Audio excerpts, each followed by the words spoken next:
बीडमध्ये विविध मागण्यांसाठी एका तरुणाने मोबाईल टॉवर गाठून आंदोलन केलं। तब्बल 1.5 तास हा तरुण टॉवरवर घोषणा देत होता। शिवाजी माने असे या तरुणाचे नाव असून बीडच्या आष्टे तालुक्यातील वाहिरा गावाला जोडणारा रस्ता बनवा आणि प्राथमिक उपआरोग्य केंद्रातील डॉक्टर नियुक्त करा अशा मागण्या या तरुणाने केल्या होत्या। जोपर्यंत मागण्या मान्य होणार नाही तोपर्यंत आपण खाली उतरणार नाही असा पवित्रा या तरुणाने घेतला।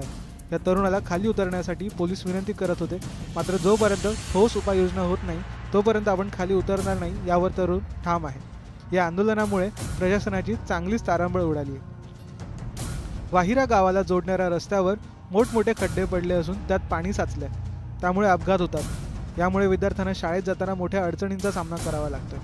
तसेच गावातील प्राथमिक आरोग्य केंद्रात वैद्यकीय अधिकाऱ्यांची नियुक्ती झाली आहे तरी ते उपस्थित राहत नाहीत। यासह विविध मागण्यांसाठी शासन दरबारी अनेक वेळा निवेदन, पत्रव्यवहार, आंदोलन करूनही प्रशासन दखल घेत नसल्याने आज या तरुणाने आक्रमक पवित्रा घेत बीड शहरातील पोलीस पेट्रोल पंपाच्या समोरील टॉवरवर चढून शोले स्टाईल आंदोलन केले आहे। Times Now Marathi, Sukeshani Naikwade, Beed.